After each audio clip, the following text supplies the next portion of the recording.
Hello, this is Matt on the Moon Family Sedan channel. I've got two stories to share with you in this latest room temperature jam. I'll be starting with this one from the Crypto Basic. SEC v. Ripple. Deaton clears misconception regarding his settlement prediction. And, I frequently see, both on social media and in crypto media, misrepresentations and misunderstandings of what attorney Deaton has said. And it is unfortunate, and so I'm happy to help and try and spread the message here, but to some degree, it's kind of frustrating at times because, and I'm not even John Deaton, he's John Deaton, so, but I'm still looking at this stuff, I'm like, my God, it's just, even when they hear what he says, it's so frequently, it's just misinterpreted and twisted, and you get these headlines that just aren't in line with reality. And I just sit there and sometimes I'm just rolling my eyes, especially when they've talked about, recent predictions from the lawsuits going in. There's all sorts of stuff. So in this particular case, we're going to talk about Deaton's SEC/Ripple settlement prediction, because look, it's just been completely misrepresented.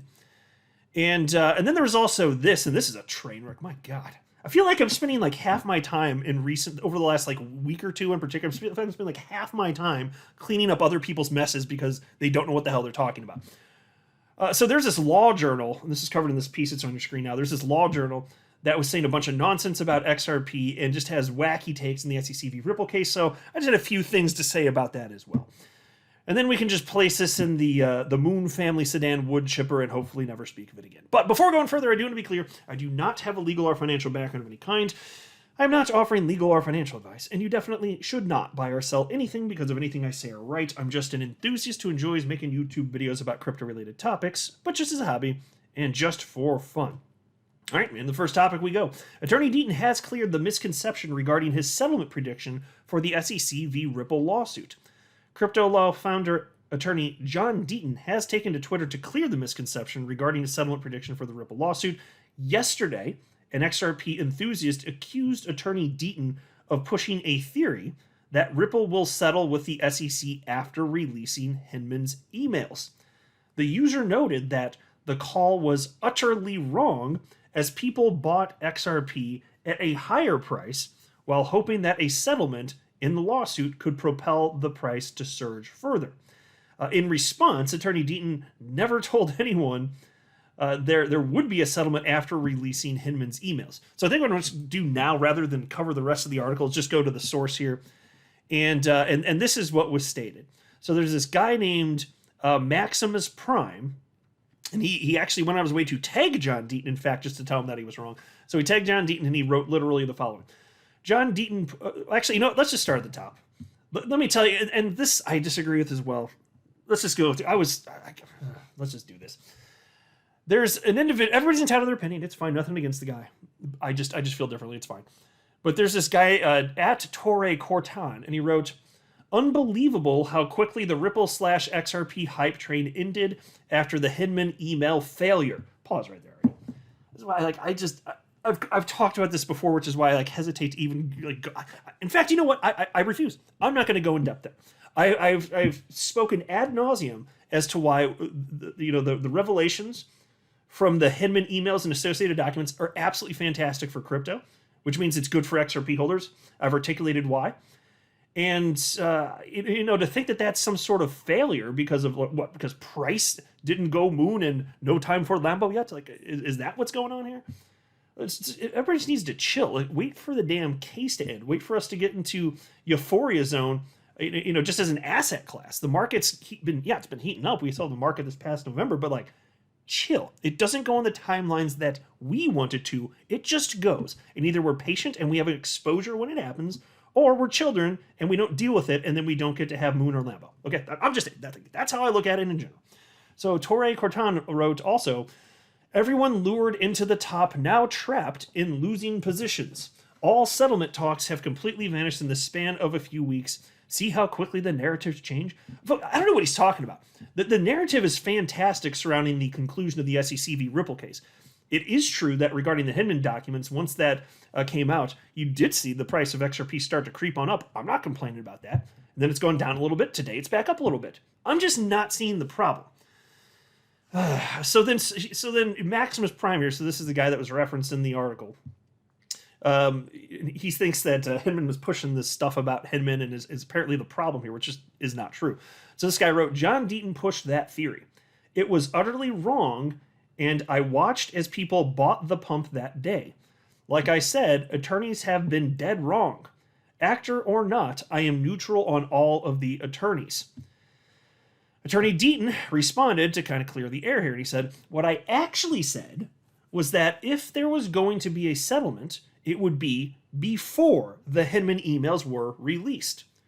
Once the emails were turned over to Ripple, you can go back to the crypto law videos and see that I predicted there would be no settlement in this case because other litigants like Dragon Chain and others would also get these emails even if the Ripple case settled.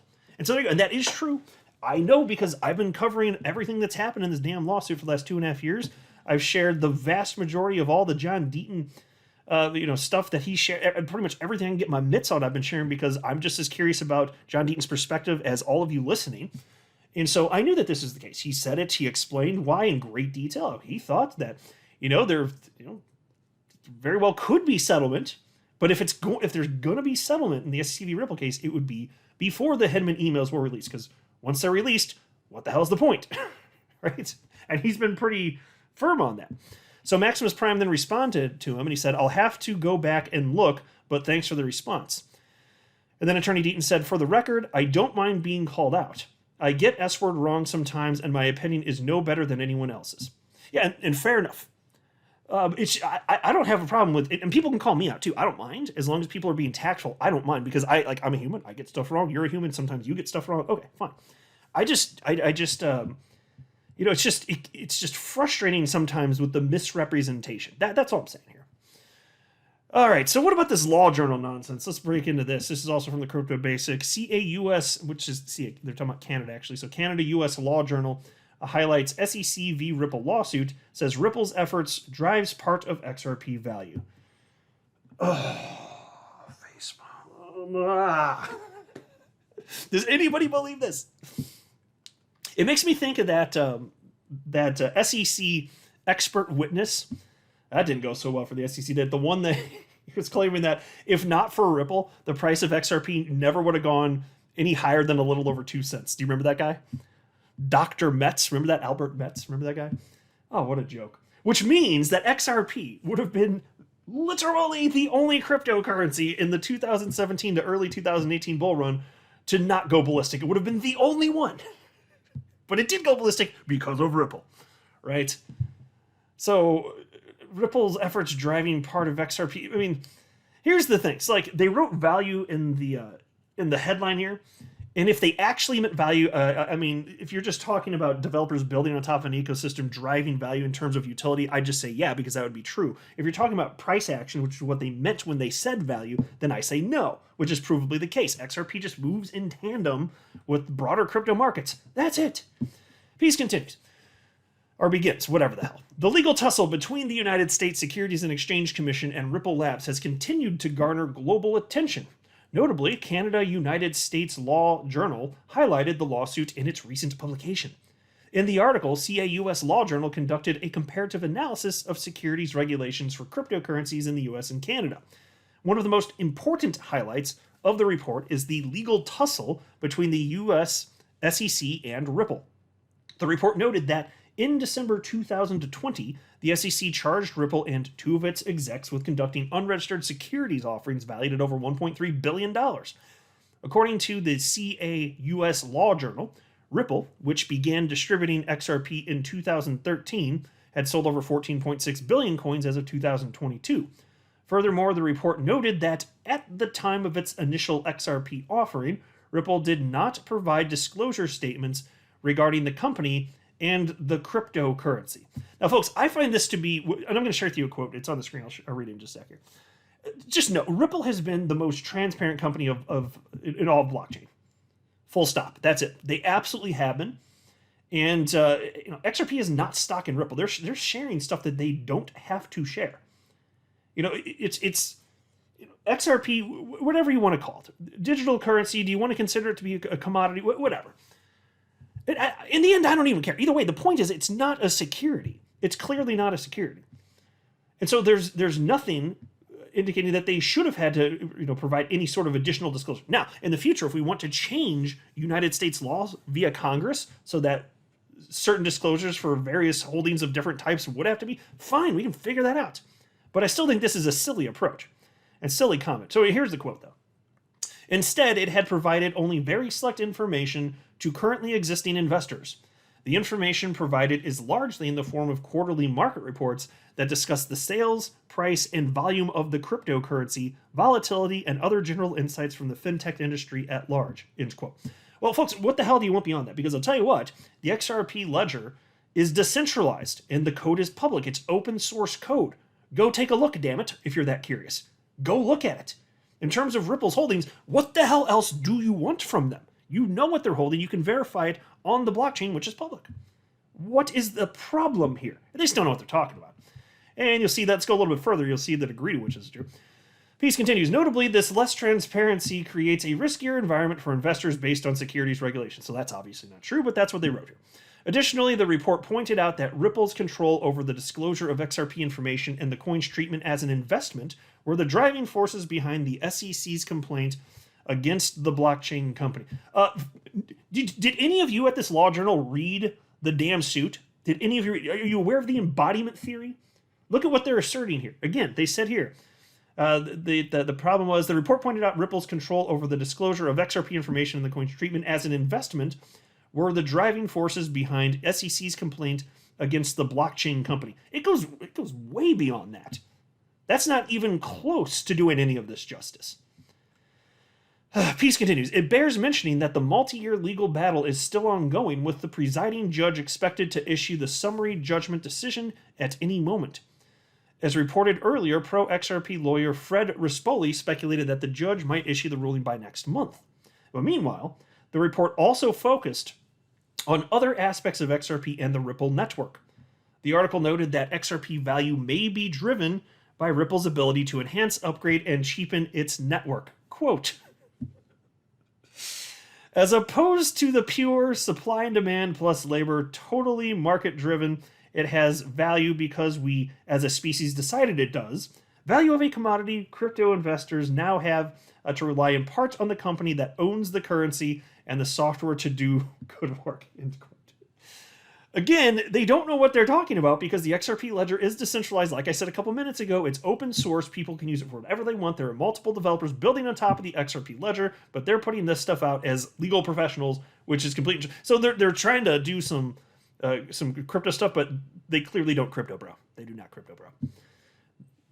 I'm not even sure they're doing a lawyer, bro.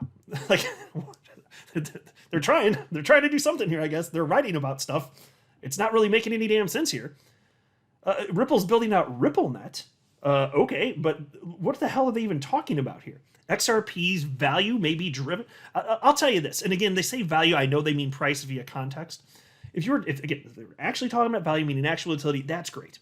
And I think that having a bunch of different developers building on top of any blockchain is fantastic, and people will, in a more mature market especially, factor that in.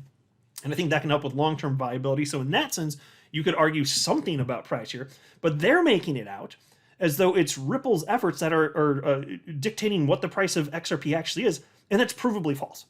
It follows Bitcoin. XRP follows Bitcoin in terms of price action, just in a general sense. Zoom out on a chart, and you can see that. And obviously, there's a little bit of an outlier situation here recently because the price of XRP is artificially suppressed because of the SEC, but that's not going to last forever.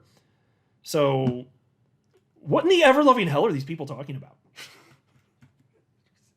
Folks, this is why we can't have nice things. This is why we cannot have nice things. I'm not a financial advisor. You should not buy or sell anything because of anything I say or write. That would be a very, very, very bad idea. Until next time, to the Moon Family Sedan.